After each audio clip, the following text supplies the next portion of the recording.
everybody. Thank you for tuning in to my first episode of That's What She Said. My name is Cyniah Elise AKA Sugar, and these are my co-hosts. Hey everybody, my name is Nia. And I'm Shannon. So today's topic is mental health. It is Mental Health Awareness Month, so why not talk about it now? And I just released a song called Mirror. It's all about that. We're going to get into it. But since it is Mental Health Awareness Month, let me start by checking on my girls. So what's new? Who wanna share about their life? Well, I just got married. Yeah, what? Just got back from Las Vegas. Ooh. We had an awesome time. We didn't gamble because Oh. that's not us. You should have gambled. But no, Vegas.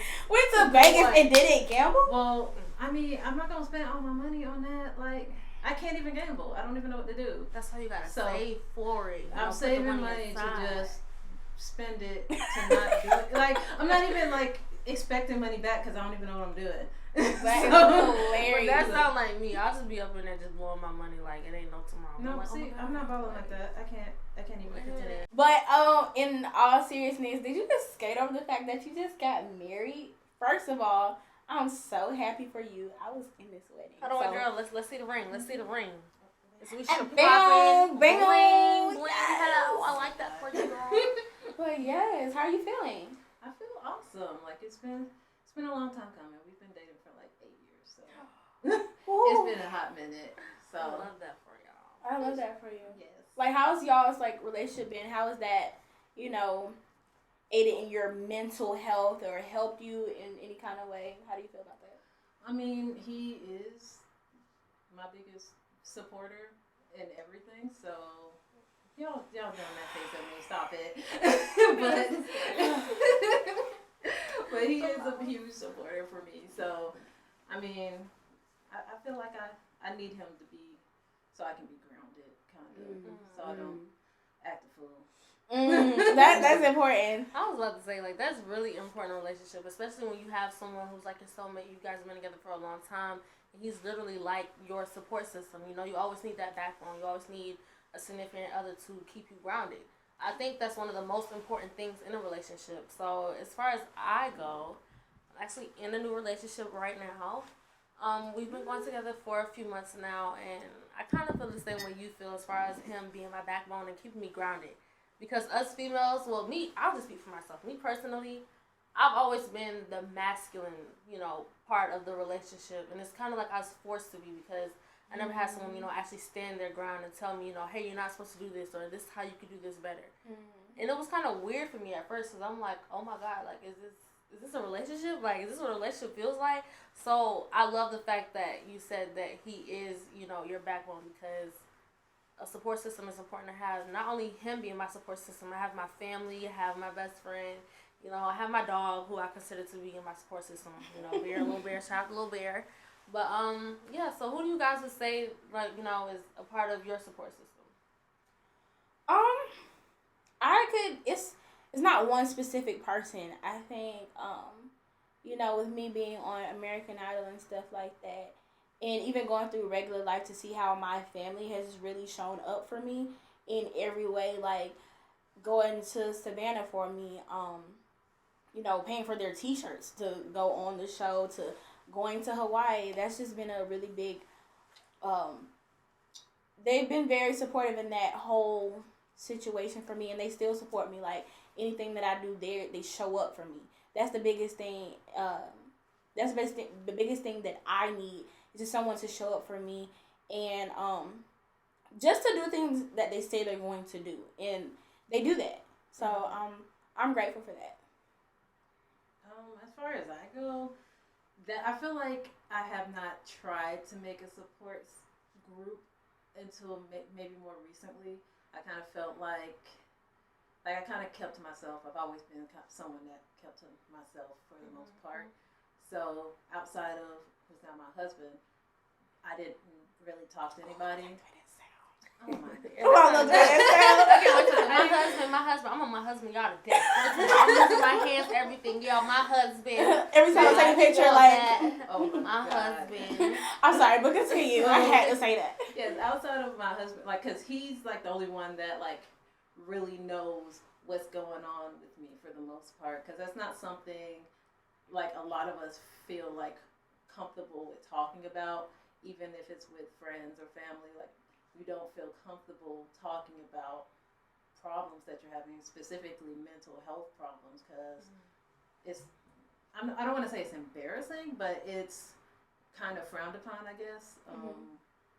Like, definitely, like in the Black community, you'll get told, go to church, go read the Bible or something like that, and it's like, thank you, I'll read the Bible, but I still, I'm still having these problems. I'm sorry, like it's still there. Like, I still have my anxiety, I still have my depression, or whatever in the world, whatever I'm going through, it's still there. I need more. I need something. Wow. That's a really big thing that you said, especially in our community. Like, mental health is really frowned upon. Now it's coming out and it's getting bigger, and I'm grateful that more people are learning about it, especially, now with millennials and things like that. It seems as though there's more of us coming out with more mental issues, but I really don't think that's the case. I feel like we're just realizing triggers, we're pointing them out, and we're making people respect us. And we're learning things that shouldn't have, slid by back in the day. Yeah. You know what I'm saying? I think, like, when you were saying, like we seem to have more problems, and yeah, I don't think we actually have more problems. I think that it was even more stigmatized back then. Like, they were taught to not talk about that. They were taught, no, if you have problems, you better shut up. No, right. Don't let people know about that. Or you're weak. Yeah, like, especially with like masculinity and all that type of stuff. Like, I know men in particular, they really feel held back expressing themselves because they're looked down upon. They're like, you know what I'm saying? I know exactly what you're saying, and I hate that for men. I don't like that. I want them to feel like they have a safe space, because you always hear about women and their emotions and having a safe place to go to. But what about our men? Honestly, what about everybody? You know what I'm saying? I want everybody to be able to have a place that they can go to and say, okay, I'm protected, I'm at peace, I'm at home. I think, everybody should feel comfortable to have emotions and not react off of low impulse control and bad emotions, but to know how to intelligently decipher between what's going on. So. Yeah, but because of that stigma that is going on, you usually are frowned upon whenever you tell your parents, well, hey, I've been depressed lately, or, I'm getting really anxious, I can't breathe, I don't know what's wrong with me. You're usually told, okay, well, you'll be okay. It's kind of... They think you're being dramatic. Yeah, like, they're thinking of it as, okay, well, maybe it's not as deep as it is, or she's just a kid, like, what could she really be stressing about? I'm gonna go, I pay all the bills, I go through everything. So it's really frowned upon in our community, because since slavery, we've been taught to be strong, and I think that that's really deep for us now, because it's like in our roots, it's in our blood, you have to be strong, and especially not just men, but women too. Women have to be strong. Us Black women out here, we have to be dominant in everything, because we never want to be seen as weak, ever. And I personally do feel like that did come from slavery. We had to be strong then. We have to be strong now. We don't want to be perceived as weak, And then the kids these days, I think they're so disconnected from the world, because back when we were growing up, you could go outside, you could play. Technology just didn't exist. So now that technology is coming into play for the kids that are coming up now, they are forced to stay in the house. They're not interacting as much, so they may feel as though, hey, I don't really have any friends, just have friends that are on my game. And with COVID going on, a lot of kids aren't in school. So that can cause a lot of depression and anxiety with kids, making them feel like, they're less of themselves. And it hurts me, because I know someone personally that's going through that. So that's why this is kind of a sensitive topic for me to talk about, and it's also something that I do know about. And I just try to tell that person, hey, it's okay. I try to get them going out there and just, meeting different people, because it's a really sad situation, something that we have to talk about. So I'm glad that we are having this conversation, because a lot of people don't really see it as a big issue. You could have a mental illness and not even know that you have a mental illness. So it's important for us to, go out there, get treatment, just talk to somebody. And I really want us to, think about therapy. You know, a lot of people see therapy and they feel like laying on the couch and you just talking about your problems and just sobbing. It's not the case. Let's think about it as mental maintenance. Like, you know what I'm saying? You could have things going right in your life, but if you just need some little tweaking, that's okay. Like, just to realize maybe you have toxic ways. Maybe you're surrounding yourself with people that are toxic and you need to find a better way to maneuver those relationships. Yeah, because what me gonna say, ain't nothing but a little bit of straightening. Just a little bit of straightening. That's it. That's all you need. No one should be ashamed about, wanting to ask for help. Right. I think if you are able to ask for help, you're a strong person. In my eyes, you're a strong person. Mm-hmm. Because there were times where I was screaming and I was crying for help and I felt like I didn't get it. So, this is really something that needs to be talked about a little bit more as far as going out to get help. You shouldn't feel ashamed about wanting to get help if you're feeling the type of way, because if your arm breaks, you going to the doctor. Right. Exactly. Right. So let's think about it the same way. Yeah, people don't think about mental health as health, like actual health. People think about, I'm sick, I need to go to the doctor, but there's illness in you can have mental health illness and it's real. People, because you can't see it, people feel like it's not real. Mm-hmm. And that's kind of sad. Yeah. Earlier you mentioned like younger generations, like we all sitting in the house, being on the computer. Like, what do y'all think about social media? Like, how do you think that impacts us?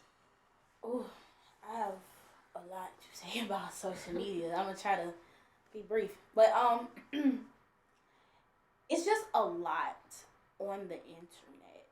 Like, let's even think about celebrities or whatever and how fast their lives are progressing. It's making younger people feel like they have to keep up and put on a facade of having all of these things that they don't have. And I think that could be mentally damaging to see these people put on a facade. Maybe they have it, maybe they don't. But it can be mentally damaging to try to be like that and you don't have the means to do that. Yeah, but I also feel like that kind of plays more into self-love and then teaching people how to love themselves, because of course, you can see someone on social media and think, oh, wow, she's cute, or wow, he's cute, or wow, he has these things. I don't have it. I aspire to have it one day, So when you know yourself and you love yourself, you know what you're capable of, I think it'll be easier to kind of manage and navigate through social media without feeling like you're less than because another person that you see on the internet has more than you. So I think that's a really important conversation to have as well as far as self-love. Loving yourself is the biggest thing that you can do. And yes, since it is Mental Health Awareness Month, I think that's something that'll kind of tie more into, the depression that some people go through. Because a lot of people don't love themselves, honestly. True. And you know what? And that's what my song is about, Mirror.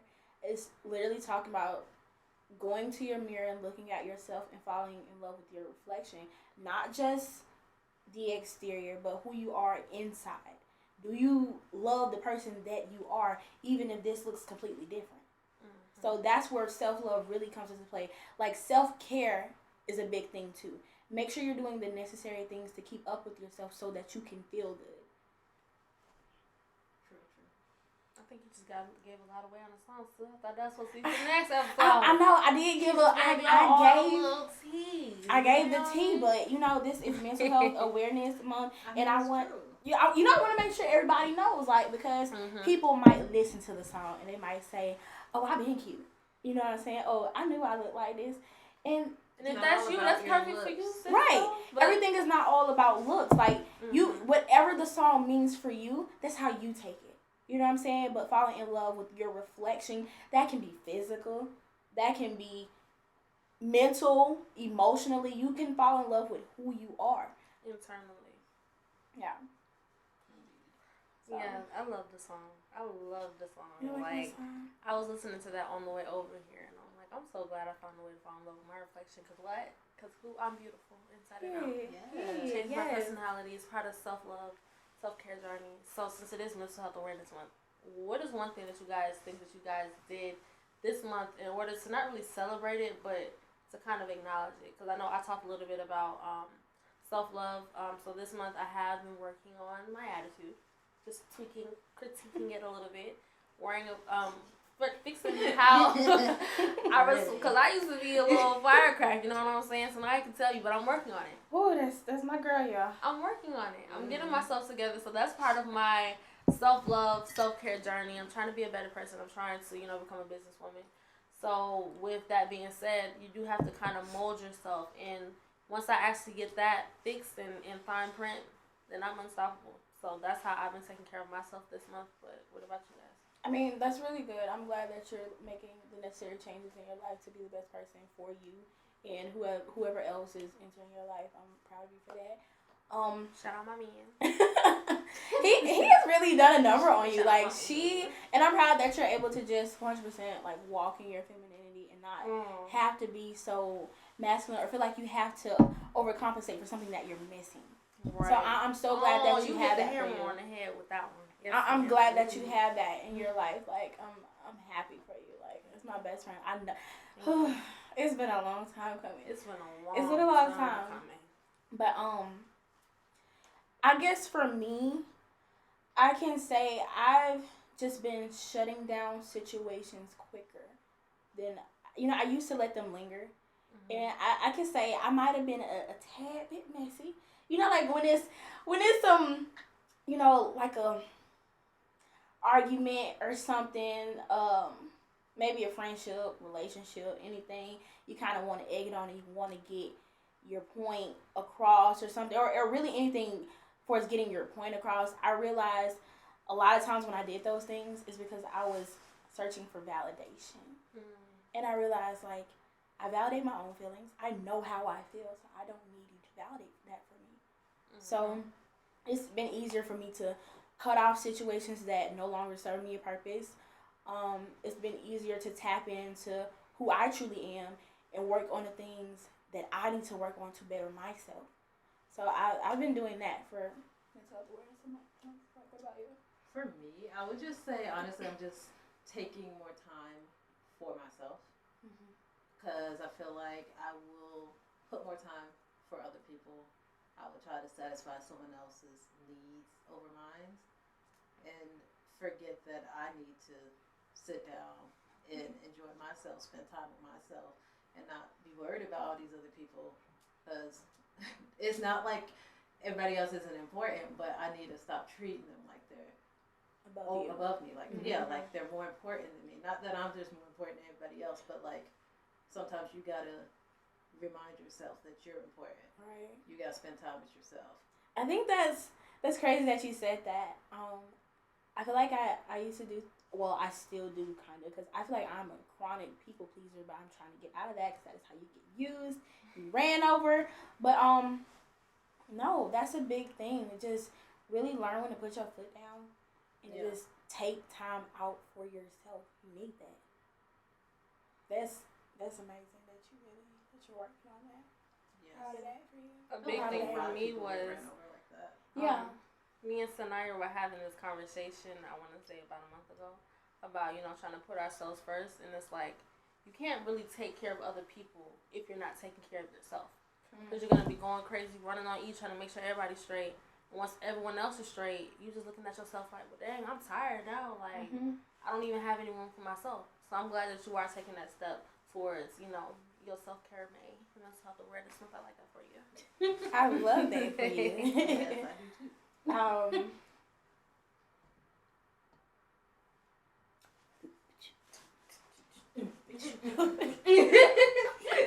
Dance break. Y'all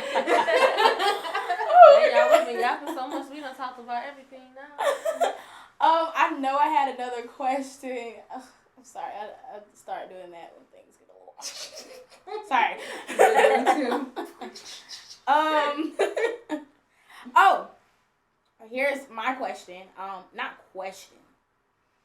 What is a question? But it's gonna start off as a statement, okay? Okay. But I know that we talked about people that's been in our support group and been a great support system for us. But I think it's also great to have an outlet outside of people. What outlets do you guys, have as a Let me reword that because that sounds stupid. That sounded illiterate. That does not sound stupid. That makes complete sense, actually. It is. And yes, I know what you mean. You know, okay. Good. My outlet, my outlet would be Krav Maga. If you don't know what that is, it's a form of martial arts. It's a self-defense type of thing, and that's actually what I did. Like the first step I made towards my mental health, because I was feeling really, really depressed. Like it was maybe 2 years ago or something like that. I was feeling super depressed. I didn't want to do anything. I wouldn't get out the house, and I wasn't working at the time. So really, I was just in the house all day, just depressed, not doing anything. I couldn't even do stuff that I enjoy doing. Like I like doing art, and I couldn't do that. I was just like, I don't want to do that today. I just want to sleep or something. So I went and like I wanted to like get in shape or something. I was like, you should get in shape. That might help.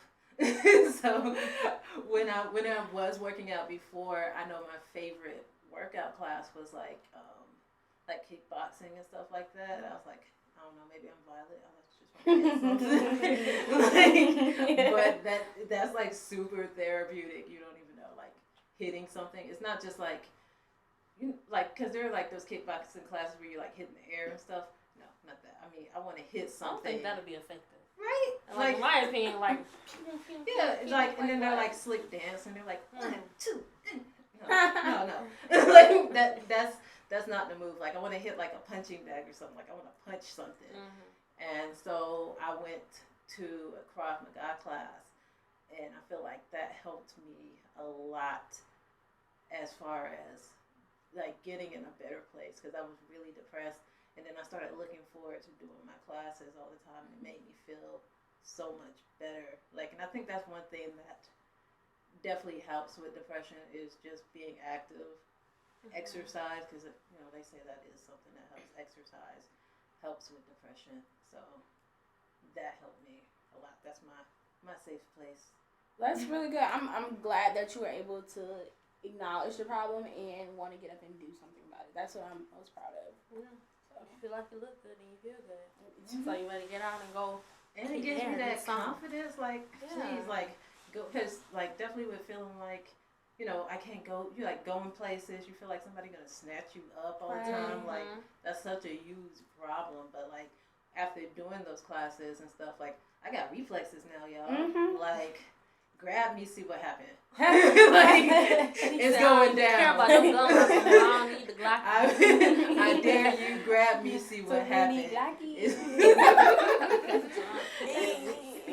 Yes, my girl said I can fight. So it gives you like that confidence to feel like I can go somewhere. Like I'm not gonna go and put myself in danger and just be out in alleyways. Like please, somebody hit me. Like, somebody try to fight me today. Like no, I'm not gonna do that. But like, I wish somebody would today. Like, honestly, like right after class, you be feeling that way. You just like you go to Walmart like I wish you would. Like, I don't want it to happen. But if it happened, I'm ready. Like like when you walk past those little, like those weird white vans or something, like those weird vans, like people get snatched up on, like walk past them, like I wish you would. I don't wish you would. Please don't. But if you did today, I can't cry. You gonna get this work on you. That is like hilarious. That might have helped somebody out there that's feeling a little violent. Go try some Krav Maga. What about you, Miss Nezzy? Honestly, I would say one of my biggest ones so far has been my dog.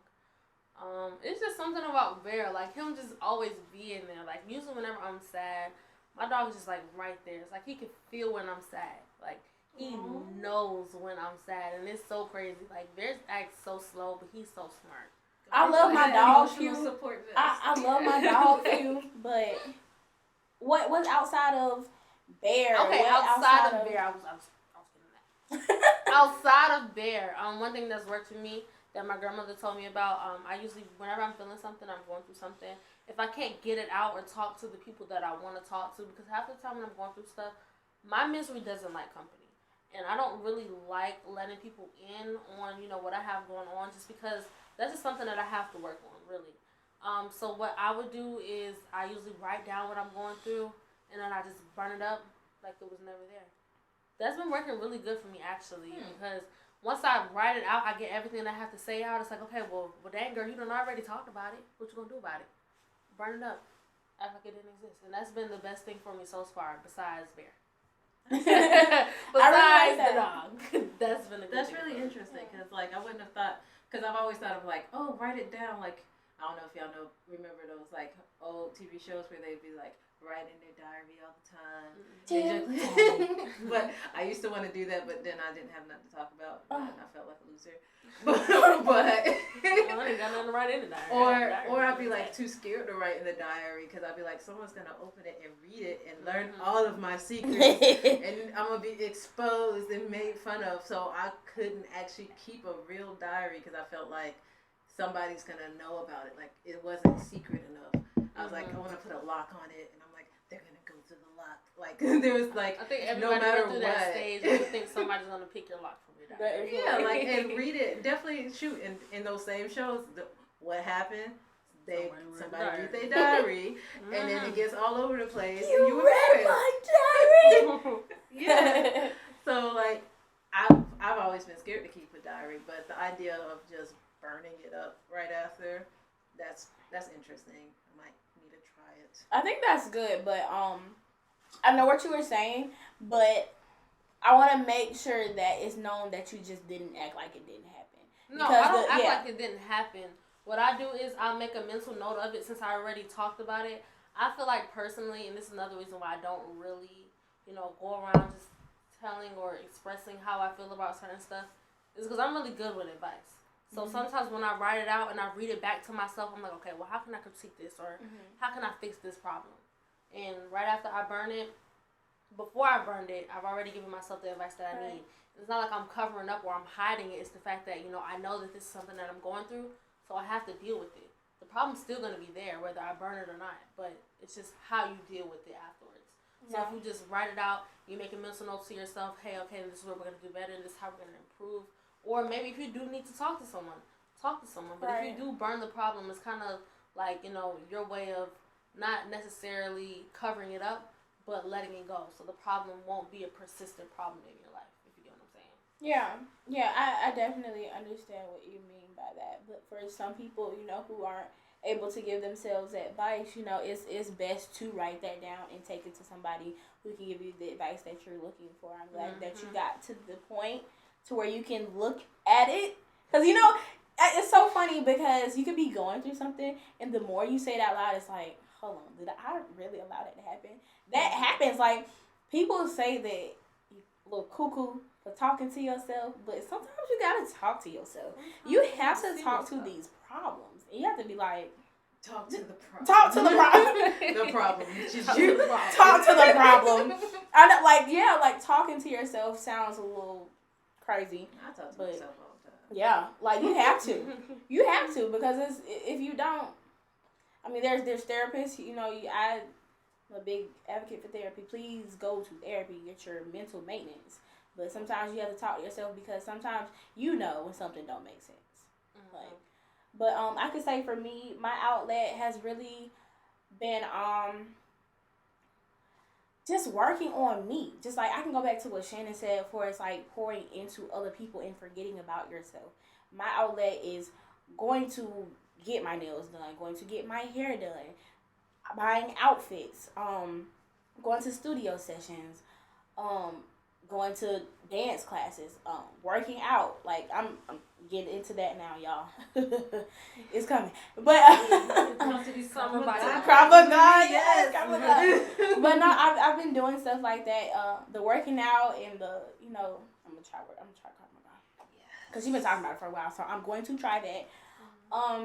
And the biggest thing for me has always been, my outlet has been writing. Writing has always gave me a release. I was kind of in that space when I wrote Mirror. I was just feeling empowered, because I was really falling in love with, the person that I am. So, with that being said, y'all go to Apple Music, Spotify, Amazon Music, wherever you listen to music. YouTube for the people who don't want to pay for none of that. Go on YouTube. It's on YouTube. How you gonna take away my It's on YouTube. It don't matter. Everybody, go ahead, listen to Mira. Yeah, Mira is out now on all streaming platforms, and I hope that you all really gain something from this song and really apply it to your life. Don't just let it play in the background and you don't really pay attention. Like, I want this to really resonate with you and help you to grow into the person that you're supposed to be. But guys, that's it for That's What She Said. Hey. This has been our first episode, and I think it went pretty good. How y'all think? I think it went really good. It was a really good conversation. A conversation that was needed. Need to be had. Yeah. Indeed. So y'all, thank my girls for being here. Special thanks to the cameraman. Woo woo woo woo woo. Y'all, he's so patient, y'all, because you know what time we got started and the time we was supposed to start. Okay, but that's tea. That's another conversation. But I love y'all so much, and thank you for supporting me. And I hope that the conversations that we had today, I hope that it really inspires y'all to just get yourselves together. Do not neglect your mental health. That's my 2 cents. And that's what she said. Yes. Ciao. Whoa.